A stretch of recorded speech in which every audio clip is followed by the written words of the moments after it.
Thank you, JP. You may proceed. She then at 22:45 says, rephrase.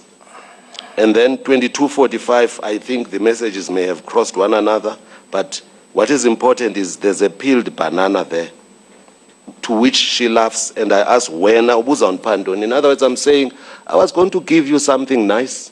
I could have sent a chocolate. I could have sent anything that people, when they meet, would love to share. Let's hold there, JP. Let's hold there, because there may be people who think that banana means something else. And what do you say to someone who says this banana means more than you are saying? They know more than I do. What did you actually mean? Let me repeat myself, counsel. It was, I could have sent a chocolate that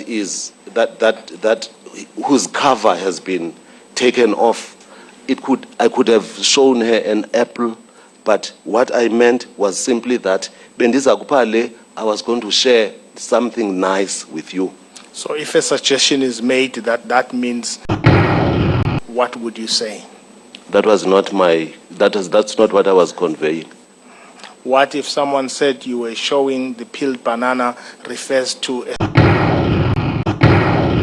What would you say? I would have had to study a degree in these things to understand that. Okay. I heard that for the first time when Dr. Docrat was testifying, I think. Peeled banana means... Yes. I don't know those things. Okay. But as I say, I was simply saying, when we meet, I was just going to share something nice with you. In the context of two people eating from the same plate, as a matter of example, I could have sent a chocolate to say, I was going to give you this. I could have shown her anything that is nice or enjoyable. But clearly, it has got nothing to do with it, at least from my side. She laughs at that at 22:45. Then I ask her, what were you going to give to me? Then she says, honorable member, don't do that. Honorable member, don't do that. This is a meme. And then I also respond 22:46. I say, ew. In this context, the parties were being playful with one another or towards one another. Explain that, JP. If I say to somebody, I was going to share a banana with you, what were you going to give to me? After she laughs, then she says, honorable member, don't do that. That's playful talk for me. In other words, don't ask me that. Don't ask me what I was going to share in return. Understand that to me. This is a joke that is traversing the whole of the country based on what happens in Parliament from time to time. And in jocular fashion, you will hear people say this, honorable member, in the context of Parliament. We know we are not members of Parliament. At this point in time, I'm not an honorable member as being a member of Parliament, and therefore, this is not literal, it's figurative, the way I see it. Thank you, JP.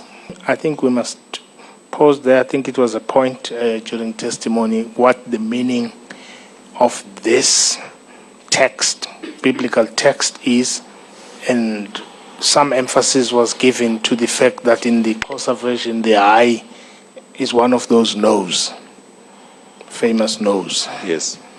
Could you please I've just got take the three tribunal things to say in relation to Hayi, and more in particular because at page 1210, at 2236, Hayi, she says Hayi.